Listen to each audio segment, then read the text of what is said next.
Hello and नमस्कार दोस्तों आज हमारी वीडियो का जो टॉपिक है वो बहुत ही रिपीटेड क्वेश्चन पूछे जाने वाला टॉपिक है। यहाँ पे हमने टॉप 25 क्वेश्चन रखे हैं जिनका फ्रीक्वेंसी क्वेश्चन में पेपर में आने का बहुत ज़्यादा होता है, जो बारंबार क्वेश्चन पेपर में पूछे जा चुके हैं, एग्जाम में प्रीवियस ईयर में पूछे जा चुके हैं। देखिए हमारे पास यहाँ पे क्वेश्चंस तो 25 हैं, लेकिन जो इनके फैक्ट के साथ जो हमारा कंक्लूजन निकलेगा वो 100+ क्वेश्चंस हमारे इस वीडियो से बनेंगे। तो आप अंत तक देखते रहिए वीडियो को, होपफुली कि आपको बहुत अच्छा आउटकम इस वीडियो से आज मिलने वाला है। तो शुरू करते हैं पहले क्वेश्चन से। राज्यपाल को पद व गोपनीयता की शपथ कौन दिलाता है? देखिए बहुत इंपॉर्टेंट क्वेश्चन है, राज्यपाल को पद व गोपनीयता की शपथ कौन दिलाता है? ठीक है, तो आपको पता होगा कि जो हमारा आर्टिकल यानी अनुच्छेद 159 है, 159 है, ये बात करता है शपथ की। ठीक है, किसको? राज्यपाल की शपथ की। तो राज्यपाल को जो शपथ दिलाई जाती है वो दिलाई जाती है अनुच्छेद 159 में। ठीक है, और इससे शपथ कौन दिलाते हैं? उच्च न्यायालय के मुख्य न्यायाधीश। ठीक है, उच्च न्यायालय के मुख्य न्यायाधीश। अब आ जाइए कि राज्यपाल से रिलेटेड और क्या क्या क्वेश्चन बनते हैं। तो सबसे पहले तो हमें ध्यान रखना है कि जो राज्यपाल होता है ये किसी भी राज्य का संवैधानिक हेड होता है, संवैधानिक प्रमुख। जैसे देश का संवैधानिक प्रमुख राष्ट्रपति होता है, वैसे ही राज्य का संवैधानिक प्रमुख कौन होता है? तो ये होता है आपका राज्यपाल। ठीक है, उसके बाद जो हमें याद रखना है वो याद रखना है कि जो राज्य का वास्तविक प्रमुख होता है वो कौन होता है? वो होता है हमारा चीफ मिनिस्टर। ठीक है, दूसरा हमारा यहाँ से क्या पॉइंट निकलता है कि जो हमारे राज्यपाल हैं, ठीक है, जो हमारे राज्यपाल हैं इनकी नियुक्ति कौन करता है? नियुक्ति तो राज्यपाल को नियुक्त कौन करता है? राज्यपाल को नियुक्त करता है राष्ट्रपति। तो राज्यपाल की नियुक्ति होती है राष्ट्रपति के द्वारा। आर्टिकल कौन सा है? तो आर्टिकल है ये हमारा 155। ठीक है, कई बार क्वेश्चन ये पूछ लिया जाता है कि राष्ट्रपति राज्यपाल को नियुक्त करते हैं किसकी सलाह पर? तो ये करते हैं केंद्र की सलाह पर। तो आपने देखा होगा कि जैसे ही केंद्र सरकार चेंज होती है वैसे ही राज्यपाल का ट्रांसफ़र होना शुरू हो जाता है। तो राष्ट्रपति इनको नियुक्त तो करते हैं, लेकिन इनको ये सलाह कौन देता है? तो ये देता है केंद्र। अब आ जाइए हमारा दूसरा पॉइंट जो इसी से राज्यपाल से पूछा जाता है। तो एक तो राज्यपाल का कार्यकाल पूछा जाता है कि जो राज्यपाल होते हैं उनका कार्यकाल कितना होता है? तो आप याद रखिए इनका कार्यकाल होता है 5 वर्ष का। दूसरी बात कि इनकी योग्यता क्या होती है? तो राज्यपाल बनने के लिए सबसे पहले तो भारत का नागरिक हो और एज कितनी हो इनकी? 35 वर्ष इनकी एज हो। ठीक है, तो एज से क्वेश्चन पूछा जाता है। उसके बाद इनके पास क्या क्या शक्तियाँ होती हैं? अगर शक्तियों की बात करें तो जो हमारा चीफ मिनिस्टर होता है, तो चीफ मिनिस्टर को शपथ दिलाने का काम किसका होता है? शपथ दिलाते हैं राज्यपाल। कौन शपथ दिलाता है चीफ मिनिस्टर को? ये दिलाते हैं राज्यपाल। ठीक है, तो आपने देखा होगा कि कब जैसे नए सीएम इलेक्ट होकर आते हैं तो उनके मंत्रिमंडल को और जो मुख्यमंत्री होती हैं उनको शपथ किसके सामने लेनी पड़ती है? राज्यपाल के सामने लेनी पड़ती है। ठीक है, उसके बाद आपको पता होगा कि जो हमारा आर्टिकल 356 है, अनुच्छेद 356, जो कि क्या होता है? संवैधानिक तंत्र विफल हो जाने पर लागू होता है। ठीक है, संवैधानिक तंत्र जब विफल हो जाता है तो तब हमारा आर्टिकल 356 या जिसे क्या कहते हैं? राष्ट्रपति शासन। ठीक है, तो राष्ट्रपति शासन लगता है। तो उस टाइम पे हमारे राज्य का जो वास्तविक हेड होता है, वास्तविक प्रधान होता है, वो भी कौन हो जाता है? तो वो भी हो जाता है हमारा राज्यपाल। तो आप ये सारे बिंदु राज्यपाल से नोट करके रखिए। ठीक है, वास्तविक प्रधान राज्यपाल हो जाता है। तो इतने ही क्वेश्चन बन सकते हैं मैक्सिमम हमारे राज्यपाल से, तो आप इन सबको ध्यान रखिए। अब आ जाइए नेक्स्ट क्वेश्चन पर। नेक्स्ट क्वेश्चन है, एक व्यक्ति पंचायत का चुनाव लड़ सकता है यदि उसने पूर्ण कर ली हो। ठीक है, तो देखिए जो पंचायत का चुनाव लड़ने की मिनिमम वर्ष होती है, एज होती है, वो होती है 21 वर्ष। जो पंचायत चुनाव लड़ने की मिनिमम एज होती है वो होती है आपकी 21 वर्ष। ठीक है, अगर यहीं पे आपसे पूछ ले कि लोकसभा का चुनाव लड़ने की कितनी मिनिमम एज होनी चाहिए, तो लोकसभा का अगर आपको चुनाव लड़ना है तो आपकी कितनी? 25 वर्ष पूर्ण होनी चाहिए। ठीक है, दूसरा अगर आपसे पूछ ले कि राज्यसभा का अगर आपको चुनाव लड़ना है, ठीक है, तो राज्यसभा का चुनाव लड़ने के लिए कितनी होनी चाहिए? 30 वर्ष। वहीं पे अगर आपको पूछ ले कि राष्ट्रपति बनने के लिए कितनी चाहिए, ठीक है, तो राष्ट्रपति और राज्यपाल बनने के लिए आपको कितनी एज होनी चाहिए? ये आपके 35 वर्ष पूरे होने चाहिए। तो आप इन सबको ध्यान रखिए, यहाँ से क्वेश्चन बनते हैं। ठीक है, अब आ जाइए नेक्स्ट क्वेश्चन पर। नेक्स्ट क्वेश्चन कहता है कि निम्न में से कौन सी एक समिति निम्न में से कौन सी एक समिति भारत में पंचायत राज व्यवस्था से संबंधित नहीं है। देखिए, जो हमारी पंचायती राज व्यवस्था है, आपको पता होगा कि जो भाग 4 है हमारा DPSP, ठीक है, directive principles of state policies, ये DPSP या नीति निर्देशक तत्व जिन्हें कहा जाता है, उसमें इसका वर्णन किया गया है। ठीक है, तो आर्टिकल 40 आपको पता होगा कि अनुच्छेद जो 40 है और अनुच्छेद 243 है, वहाँ पर पंचायती राज व्यवस्था की बात की जाती है। ठीक है, अभी हमें क्या करना है, अभी हमें बताना है कि निम्न में से कौन सी जो समिति है वो पंचायती राज व्यवस्था से संबंधित रही है। तो देखिए, पहले इसका आंसर देख लेते हैं। दिनेश गोस्वामी समिति जो है हमारी, वो इससे रिलेटेड नहीं है। बाकी इससे रिलेटेड जो पंचायती राज से रिलेटेड समितियां बनी, वो कब कब बनी, उन्हें एक बार डिस्कस कर लेते हैं। सबसे पहले बनती है बलवंत राय समिति। ठीक है, तो सबसे पहले बनती है हमारी बलवंत राय समिति। ठीक है, तो बलवंत राय समिति हमारी बनती है 1957 में। ठीक है, और जो बलवंत राय समिति ने अपना निष्कर्ष दिया था, ठीक है, तो इन्होंने बोला था कि इसे त्रिस्तरीय ही रखा जाए। ठीक है, त्रिस्तरीय पंचायत का इन्होंने सुझाव दिया था। ठीक है, दूसरी समिति हमारी बनती है बलवंत के ठीक 20 साल बाद, और वो थी हमारी अशोक मेहता समिति। और अशोक मेहता समिति कब बनती है? अशोक मेहता समिति बनती है 20 साल बाद, यानी 1977 में। ठीक है, तो इसे आप ध्यान रखेंगे, 1977 में अशोक मेहता समिति बनती है। इन्होंने क्या कहा था? इन्होंने कहा था कि द्विस्तरीय हमारी स्तरीय पंचायत का इन्होंने सुझाव दिया, द्विस्तरीय। ठीक है, तो ये 2 स्तर कौन थे? एक तो ग्राम लेवल पे हो और एक मंडल या जिला स्तर पर ये हमारी हो। ठीक है, तो आज के टाइम पे तो त्रिस्तरीय चलती है, तो अशोक मेहता समिति ने द्विस्तरीय का सुझाव दिया था। तीसरी जो समिति बनी थी वो बनी थी आपकी GV के राव समिति, और ये बनती है 1985 में। बस इसमें आपको सिर्फ इतना ही याद रखना है कि ये कब बनी थी। और लास्ट और अंतिम जो हमारी थी वो थी LM सिंघवी समिति, और LM सिंघवी समिति बनती है हमारी 1986 में। और इसने सबसे पहली बार क्या कहा था? इन्होंने प्रथम बार क्या कहा था कि जो हमारी पंचायती राज है, इसको संवैधानिक मान्यता दो। ठीक है, राज की को संवैधानिक मान्यता देने का सुझाव इन्होंने दिया था। तो सिंघवी साहब ने 1986 में क्या किया था? प्रथम बारी पंचायती राज को संवैधानिक मान्यता देने का सुझाव दिया था। ठीक है, यहाँ से और इसके बाद क्या होता है? इसके बाद ये 86 की बात थी। इसके बाद 1992 में एक संविधान संशोधन आता है। कौन सा? 73वां संविधान संशोधन। ठीक है, और 73वें संविधान संशोधन में क्या होता है कि इसको क्या किया जाता है? संवैधानिक निकाय मान लिया जाता है, संवैधानिक मान्यता प्रदान की जाती है। ठीक है, उसके बाद क्या होता है कि 24 अप्रैल 1993 से क्या होता है? इसे पूरे देश में लागू कर दिया जाता है। तो इसीलिए जो 24 अप्रैल होता है, इसको क्या मनाया जाता है? तो 24 अप्रैल को मनाया जाता है हमारा पंचायती राज दिवस। तो आप ध्यान रखेंगे, 24 अप्रैल पंचायती राज दिवस। ठीक है, तो इसे आप ध्यान रखिए कि पंचायती राज दिवस 24 अप्रैल को इसीलिए मनाया जाता है क्योंकि 24 अप्रैल 1993 को ये पूरे देश में लागू कर दिया गया था। ठीक है, अगर आपसे एक क्वेश्चन पूछ लिया जाता है कि प्रथम बारी जो पंचायती राज था वो कहाँ शुरू हुआ था, कहाँ लागू हुआ था? तो जो प्रथम राज्य था हमारा राजस्थान। ठीक है, और राजस्थान में नागौर जिले में 2 अक्टूबर 1959 से ये नागौर जिले में लागू हो चुका था, नागौर जिले में। तो यहाँ से भी क्वेश्चन बनता है कि पंचायती राज को लागू करने वाला प्रथम राज्य कौन था? राजस्थान था। तो पहले ये क्या हुआ करता था? DPSP का एक भाग था, मतलब भाग 4 में था, और भाग 4 तो राज्य पे डिपेंड करता है कि उसे लागू करना है या नहीं करना है। तो इसलिए DPSP कुछ राज्यों में पंचायती राज था, कुछ में नहीं था। ठीक है, तो इसके लिए हम क्या, ये वाद योग्य नहीं है। ठीक है, भाग 4, तो इसलिए हम इसे कोर्ट नहीं जा सकते कि आप हमें ये पंचायती राज क्यों नहीं दे रहे हैं। उसके बाद 1993 में इसे संवैधानिक कर दिया गया। ठीक है, और संवैधानिक होते ही ये पूरे देश में लागू हो गया। आज के टाइम पे पूरे देश में पंचायती राज व्यवस्था चलती है। तो इतने फैक्ट आपको यहाँ से याद रखने हैं। उसके बाद आ जाइए नेक्स्ट क्वेश्चन पे। निम्नलिखित में से किसे महाभियोग के बिना पद से हटाया जा सकता है? तो देखिए, महाभियोग के बिना पद से सिर्फ राज्यपाल को हटाया जा सकता है। राष्ट्रपति का इम्पीचमेंट करना हो तो आर्टिकल 61 की बात आपने सुनी होगी, ठीक है।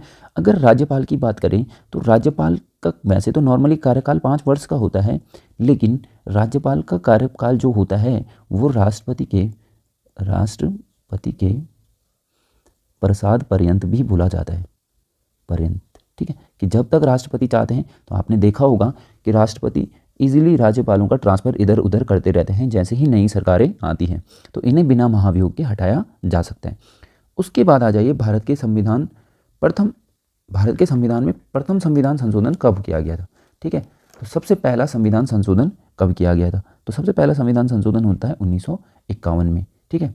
और 1951 में जो संविधान संशोधन होता है, ठीक है, जो 1951 में संविधान संशोधन होता है, इसमें 9वीं क्या जोड़ी जाती है? अनुसूची जोड़ी जाती है। और 9वीं अनुसूची किससे रिलेटेड थी अगर ये पूछते तो ये थी भूमि सुधार से रिलेटेड, ठीक है। तो भूमि सुधार से रिलेटेड हमारी 9वीं अनुसूची थी। तो आपको ये मुख्य मुख्य बातें याद रखनी है, ठीक है। अब यहीं से आपको एक चीज़ ध्यान रखनी है कि 1950 में तो हमारा, ठीक है, 26 जनवरी 1950 में तो हमारा संविधान इनेक्टमेंट होता है यानी लागू होता है। तो ठीक इसके एक साल बाद ही हमने क्या कर दिया, इसमें पहला संविधान संशोधन हो गया, ठीक है। संविधान संशोधन इसमें हो गया था, बस आप इतना याद रखिए। उसके बाद आ जाइए नेक्स्ट क्वेश्चन, आपातकाल में किसी राज्य विधानमंडल की अवधि बढ़ाई जा सकती है? देखिए, राज्य विधानमंडल की अवधि, सबसे पहले तो राज्य विधानमंडल वाला जो बेसिकली आपातकाल लगता है वो 356 में इसका उल्लेख मिलता है। जब कोई संवैधानिक तंत्र फेल हो जाता है तो तब हम 356 लगाते हैं, ठीक है। तो पहले हम थोड़ा सा डीप में डिस्कस कर लेते हैं कि जो आपात उपबंध हैं, ठीक है, ये कितने प्रकार के हैं? ये हैं 3 प्रकार के। कौन कौन से? पहला है हमारा राष्ट्रीय आपात, ठीक है। तो राष्ट्रीय आपात आपको पता होगा, ठीक है, 352 में आता है।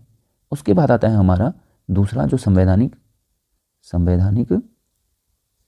आपात, ठीक है। और संवैधानिक आपात हमारा किस में आता है? 356 में।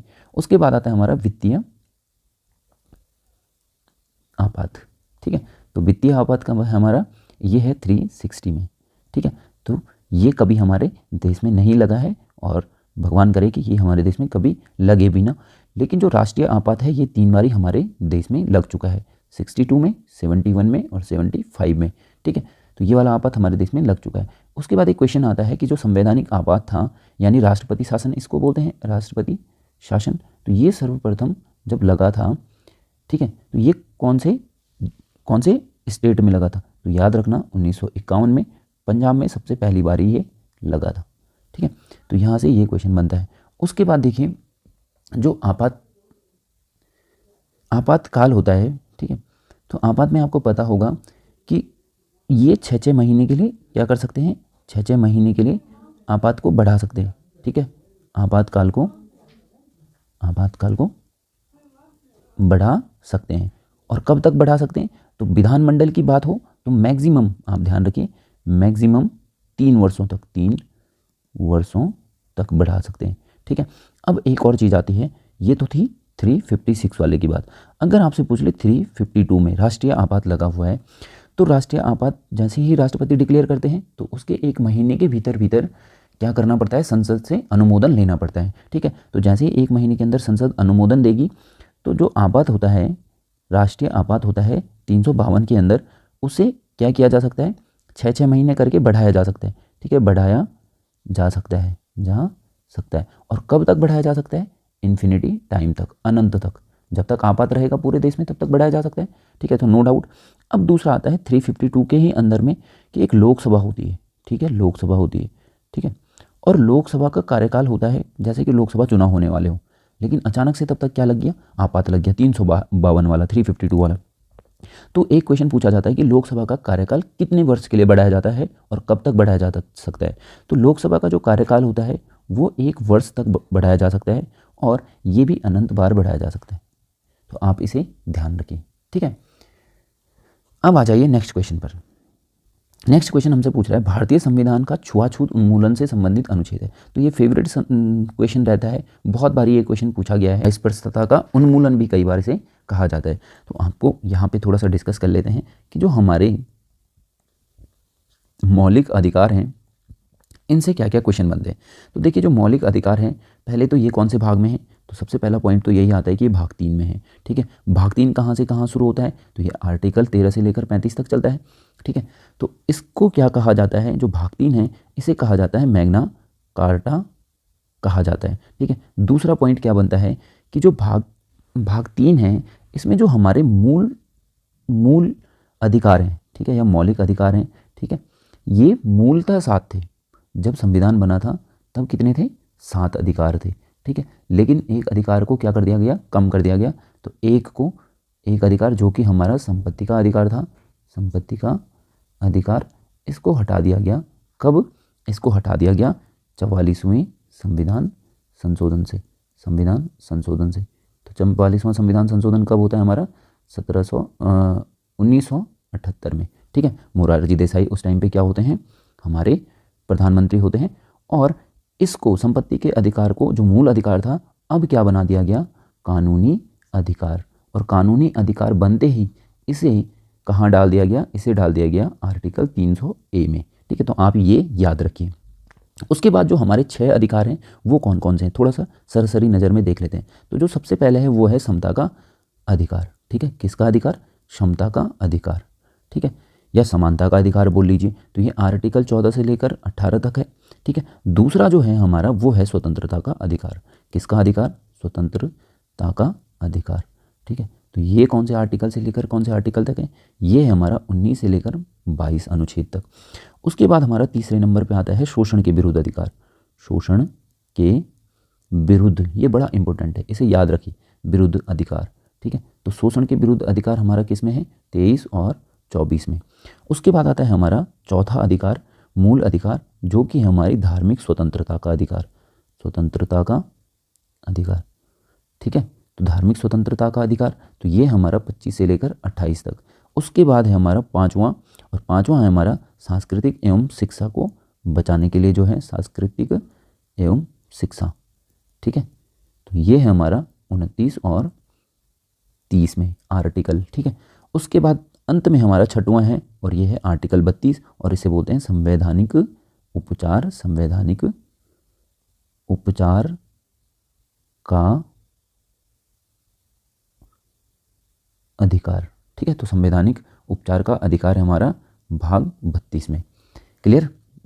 अब देखिए यहाँ से क्वेश्चन बनते हैं, यहाँ से क्वेश्चन बनते हैं कि जो हमारा आर्टिकल 14 है वो क्या कहता है। तो आर्टिकल 14 क्या कहता है कि विधि के समक्ष सब लोग समान हैं।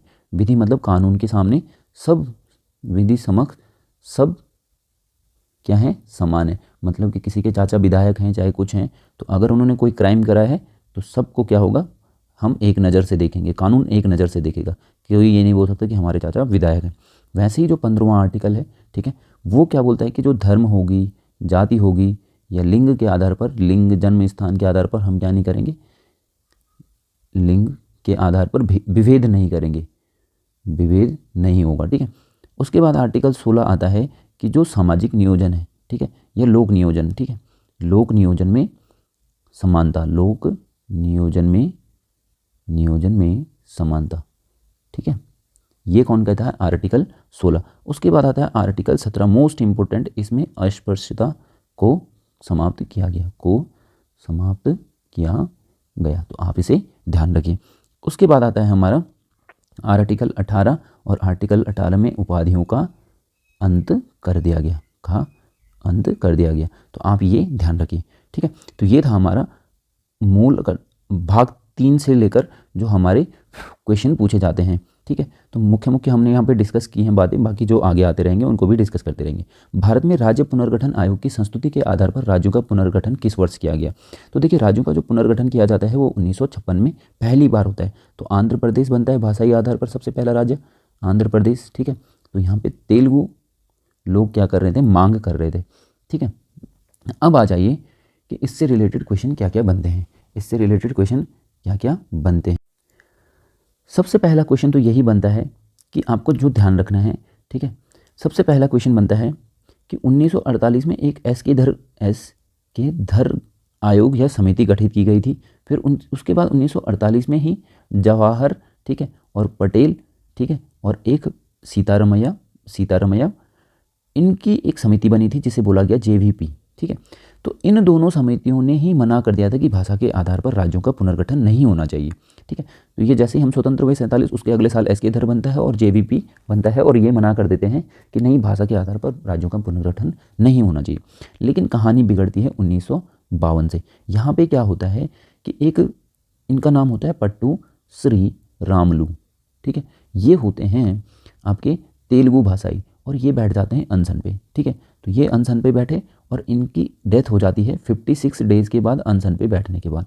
और जैसे ही ये एक्सपायर होते हैं तो इस टाइम पे जो प्राइम मिनिस्टर होते हैं यानी कि जवाहरलाल नेहरू, ये क्या कर देते हैं, ये घोषणा कर देते हैं कि जो ये राज्य की मांग पे बैठे थे 1 अक्टूबर 1953 को, एक राज्य की घोषणा कर देते हैं, राज्य की घोषणा कर देते हैं, ठीक है। तो भाषा के आधार पर प्रथम राज्य बनता है कौन सा, 1953 में आंध्र प्रदेश, ठीक है। आंध्र प्रदेश की घोषणा हो जाती है, ठीक है। लेकिन इसके बाद क्या होता है, फिर 1953 में ही एक आयोग बैठता है, ठीक है। सुप्रीम जज के ये वकील होते हैं, ठीक है, रिटायर्ड वकील। तो इनका नाम होता है फजल अली, ठीक है। तो ये बहुत ही इंपॉर्टेंट है, आप इसे बहुत बहुत मोस्ट इंपॉर्टेंट में डालिए कि जो फजल अली आयोग था, इसने भाषाई आधार पर प्रथम बार राज्य बनाने को क्या है, सहमति प्रदान की थी एक तरीके से, ठीक है। तो जो फजल अली आयोग था, ठीक है, फजल अली आयोग, इन्होंने कब रिपोर्ट दी अपनी, इन्होंने 1956 में रिपोर्ट पेश करी, और रिपोर्ट में क्या कहा कि भाषाई आधार पर राज्य बनाए जाए। तो इसके बाद जब ये रिपोर्ट आई तो भाषाई आधार पर राज्य बने। तो जो भारत था उसमें कुल 14 राज्य बने। कुल कितने राज्य बने, 14 राज्य, ठीक है। प्लस जो 6 थे वो क्या बने, केंद्र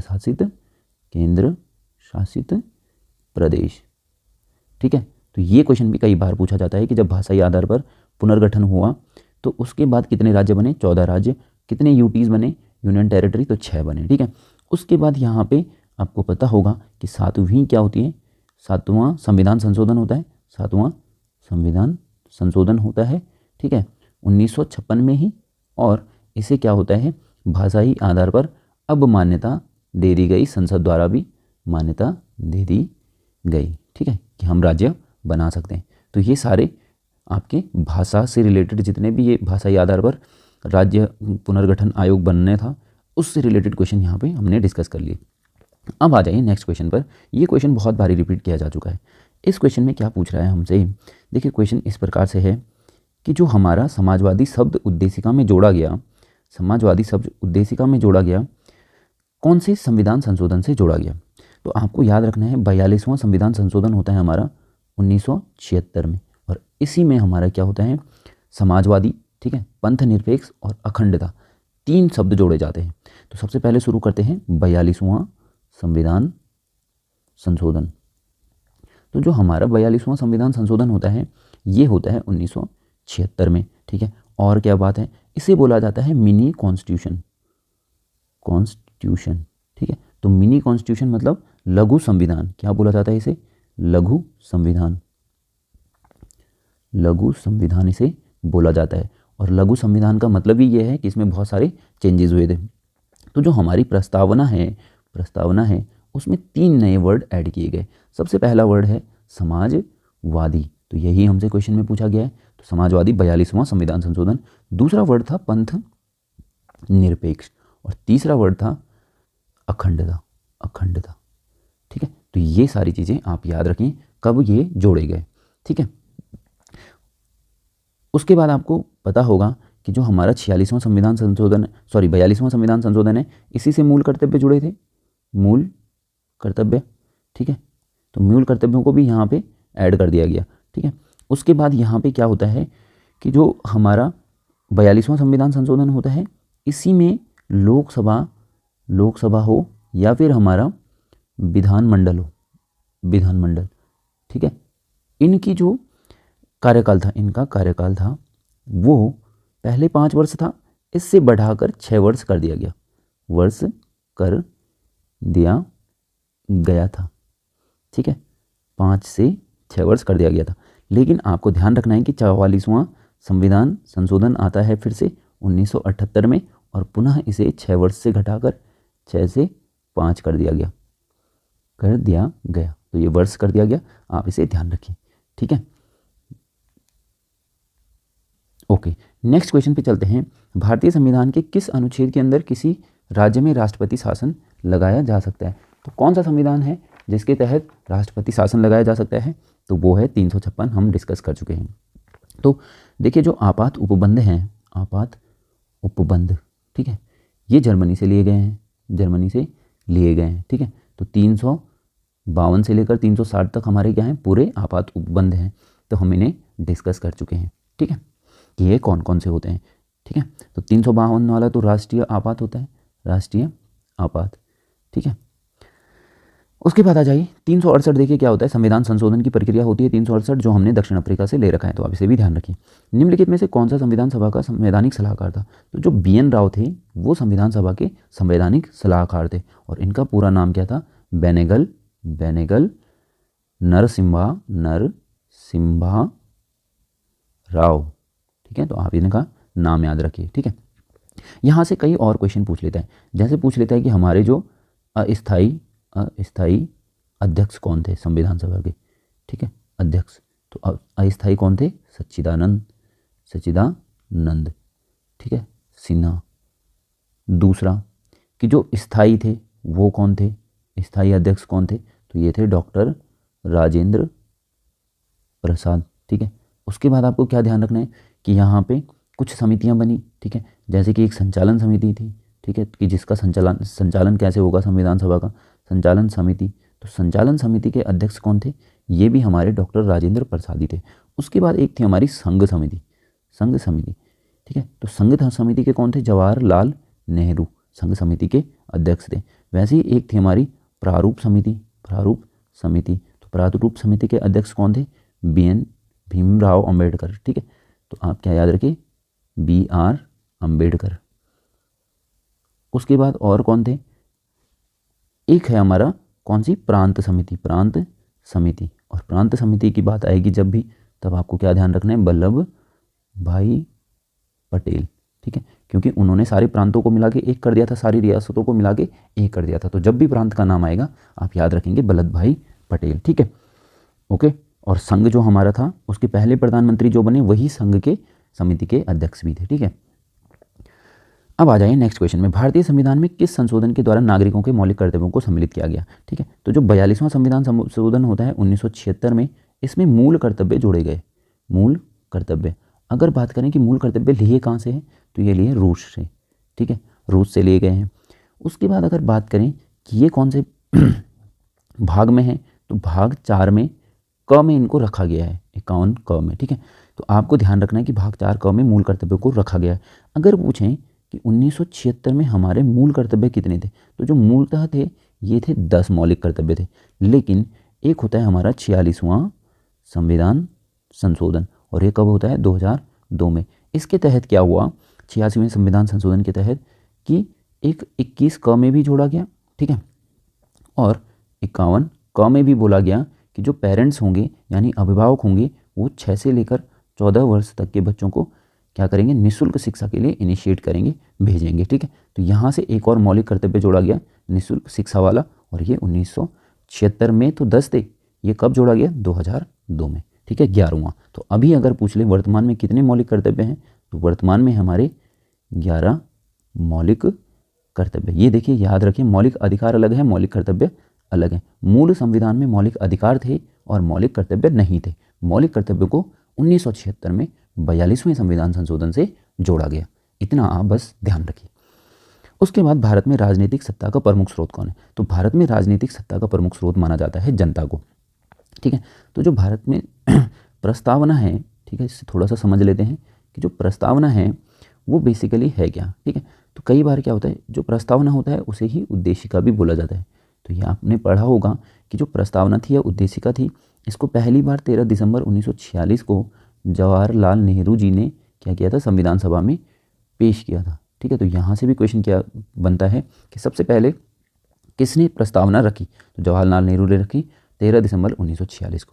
दूसरा, जो प्रस्तावना है इसकी जो विचार है, इसका विचार है, ठीक है, कि एक प्रस्तावना होनी चाहिए हमारे संविधान की, ये किस देश से लिया गया है? तो ये लिया गया है अमेरिका से, ठीक है, कि हमारा एक संविधान में प्रस्तावना होनी चाहिए, तो विचार आता है अमेरिका से। लेकिन अगर पूछ ले कि प्रस्तावना की भाषा ये कहाँ से आई है? तो ये है आई है आपकी ऑस्ट्रेलिया से। तो यहाँ से भी क्वेश्चन बनता है, ये वाला बहुत इंपॉर्टेंट है कि प्रस्तावना की भाषा कहाँ से ली गई है, तो ये ली गई है ऑस्ट्रेलिया से। ठीक है, तो ऐसे कुछ ध्यान में रखिए कि ऑस्ट्रेलिया वालों की भाषा बहुत अच्छी होती है, इसलिए हमने भाषा वहाँ से ले ली। दूसरी बात, जो प्रस्तावना होती है या उद्देशिका होती है, इसको हम 3 भागों में कैटेगराइज कर सकते हैं। 3 भागों में कैटेगराइज कर सकते हैं। पहला भाग है हमारा कि इसका स्रोत क्या है।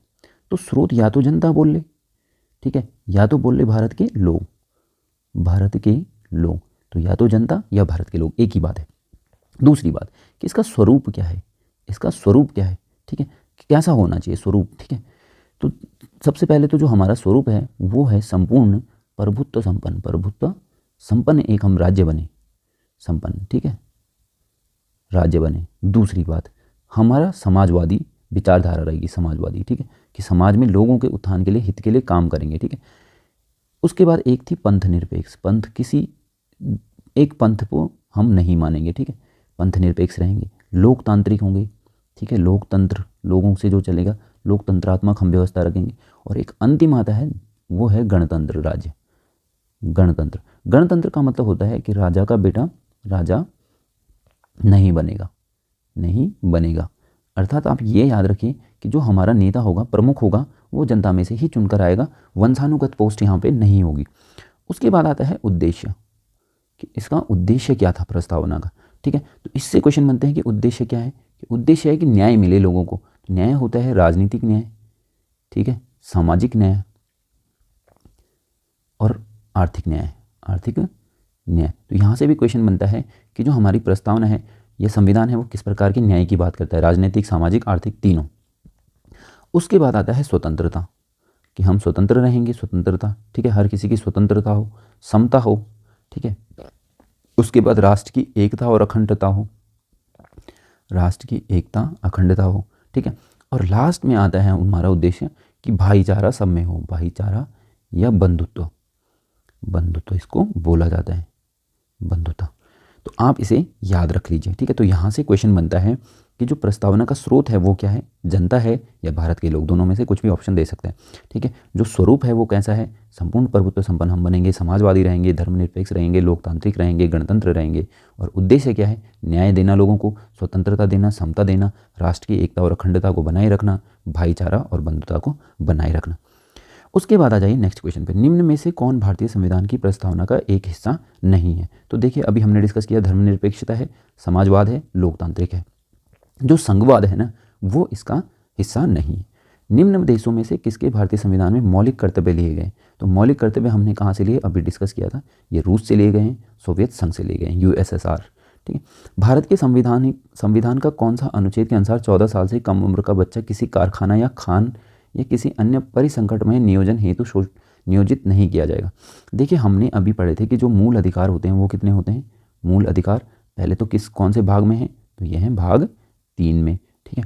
तो मूल अधिकार थे हमारे 6, उन 6 में से एक मूल अधिकार होता है शोषण के विरुद्ध अधिकार, शोषण के विरुद्ध अधिकार। तो शोषण के विरुद्ध जो अधिकार होता है वो उसमें आते हैं हमारा आर्टिकल 23 और आर्टिकल 24। तो बेसिकली जो आर्टिकल 24 है वो बोलता है कि किसी भी कारखाने में हम क्या नहीं कर सकते, जो 14 साल से कम उम्र के बच्चे हैं उनको काम नहीं करवा सकते, ठीक है। और जो 13 साल के, जो आर्टिकल 23 है वो बोलता है कि आप बलात्श्रम, ठीक है, यानी कि ज़बरदस्ती बंध व मजदूरी नहीं करवा सकते, ठीक है।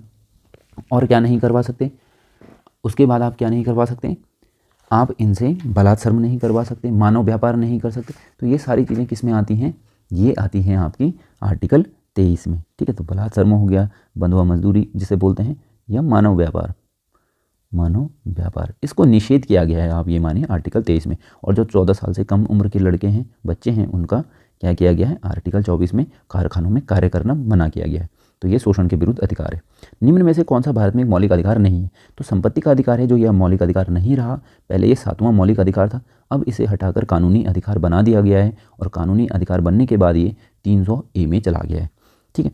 राष्ट्रपति और उपराष्ट्रपति दोनों के ही नहीं होने पर भारत के राष्ट्रपति के रूप में कौन कार्य करता है। तो ये होता है भारत के मुख्य न्यायाधीश, ठीक है। तो फिलहाल में भारत के मुख्य न्यायाधीश कौन है, ये हैं 50वें, और कौन है, DY चंद्रचूड़, ठीक है। तो आप इसको याद रखिए। भारतीय संसद में होते हैं, तो जो भारतीय संसद होता है उसके 3 अभिन्न अंग होते हैं।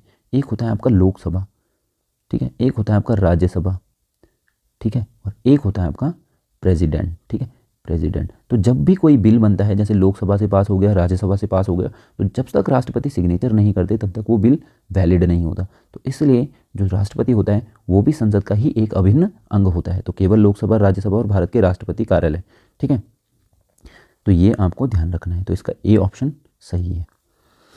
भारत में चुनाव आयोग द्वारा चुनाव प्रचार के लिए निर्धारित अवधि है। तो जब भी चुनाव होते हैं तो उससे पहले 2 सप्ताह का टाइम दिया जाता है चुनाव प्रचार करने के लिए। निम्नलिखित अनुच्छेदों में कौन सा एक राज्य सरकार को ग्राम पंचायतों के गठन की संगठित करने के लिए निर्देशित करता है? तो देखिए, जो मैंने बात की थी DPSP यानी directive principle of state policy, जो कि हमारा भाग 4 है। कौन सा है? भाग 4। ये क्या होता है, इसमें जो हमारा है आर्टिकल 36 से लेकर आर्टिकल 51 तक की हमारी इसमें बात होती है। अब क्या है कि जो आर्टिकल 40 है हमारा, यानी अनुच्छेद 40 है, ये पंचायतों की बात करता है, ठीक है। इससे रिलेटेड एक और है, एक तो 40 है, एक 243 है, ठीक है। तो जो 40 था एक्चुअली में वो DPSP था, ये न्यायालय में वाद योग्य तो है नहीं, तो कोई इसे लागू कर रहा था तो कोई नहीं कर रहा था, ठीक है।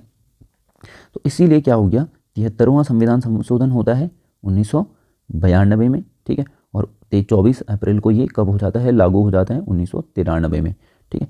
तो ये कौन सा था हमारा, पंचायती राज वाला। एक क्वेश्चन और पूछा जाता है कि जो DPSP है यानी भाग 4 है वो कहाँ से लिया गया है, तो ये लिया गया है आयरलैंड से। कौन से देश से लिया गया है?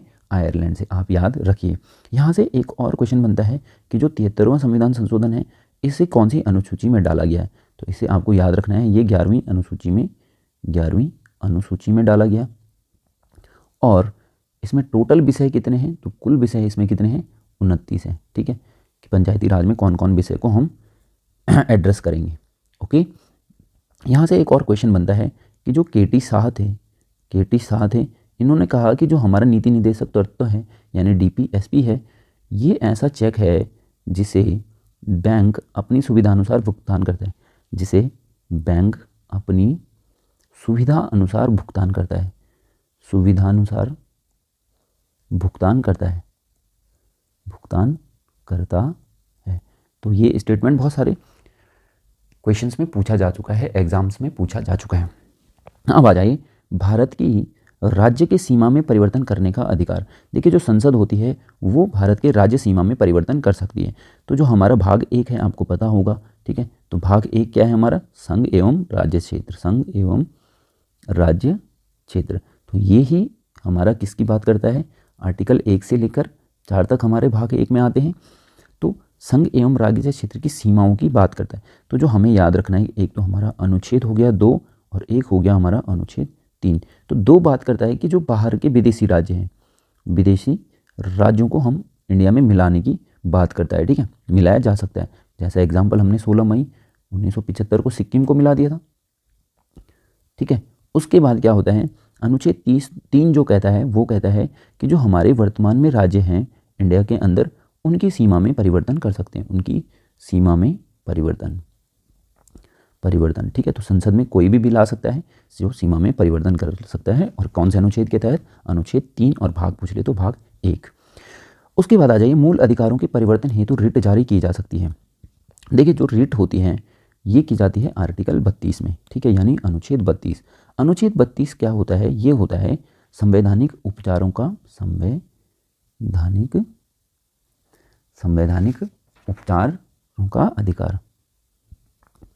उपचारों का अधिकार, ठीक है।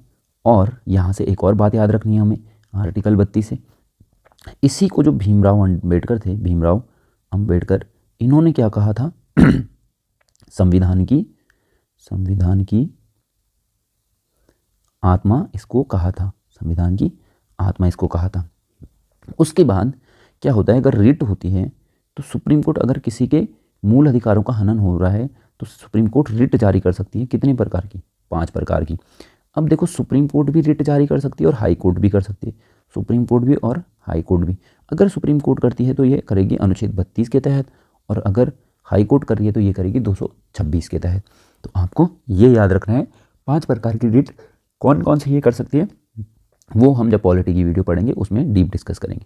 ठीक है, उसके बाद आ जाइए नेक्स्ट क्वेश्चन। न्यायिक पुनरावलोकन का सिद्धांत भारत के संविधान में आधारित है। ठीक है, ये है विधि का शासन। ठीक है, तो इसमें एक्चुअली में होता क्या है, न्यायिक पुनरावलोकन का सिद्धांत क्या होता है, ये जो आर्टिकल यानी अनुच्छेद 137 है, ये बोलता है कि जो सुप्रीम कोर्ट है ना, ये क्या कर सकता है, जो कार्यपालिका और विधायिका है इनके कार्यों का पुनरावलोकन कर सकता है। ठीक है, कि कहीं जो कार्यपालिका और विधायिका काम कर रही हैं, जो बिल बना रही हैं, जो बिल लेके आ रही हैं, वो मूल ढांचे के अनुरूप हैं या नहीं। ठीक है, तो सुप्रीम कोर्ट आर्टिकल 137 के अंदर में क्या कर सकता है, हमारा न्यायिक पुनरावलोकन कर सकता है। एक तरीके से आप इसे रिव्यू समझ लीजिए। ठीक है, तो रिव्यू कर सकता है जो भी बिल हमारे किसने बनाए हो, कार्यपालिका ने या विधायिका ने बनाए हो, इनके कार्यों को। ठीक है, तो आप ये ध्यान में रखिए। उसके बाद किस संविधान संशोधन द्वारा दल बदल विरोधी प्रावधान भारतीय संविधान में लाया गया, तो आप याद रखेंगे ये था हमारा 52वां संविधान संशोधन, और ये होता है 1985 में। और इसके तहत जोड़ी गई कौन सी, 10वीं अनुसूची। और इसमें क्या हुआ, इसमें दल बदल संबंधी कानून लाया गया। संबंधी कानून बोलिए या प्रावधान बोलिए, ठीक है, प्रावधान लाए गए। ठीक है, तो आज की वीडियो के लिए इतना ही था। होपफुली यहाँ से आपके पास क्वेश्चन बने और आपको बहुत सारा फ़ायदा इस वीडियो से मिले। हम इस वीडियो का PDF जो है अपने टेलीग्राम पे अपलोड कर देंगे। आप वहाँ से जाके बार बार इस PDF का रिवीजन कीजिए। आपको अधिकतम लाभ पहुँचाना ही हमारा मुख्य उद्देश्य है। बने रहिए हमारे साथ और खूब पढ़ते रहिए। तब तक के लिए अगली वीडियो में मिलते हैं। तब तक के लिए बाय बाय, धन्यवाद।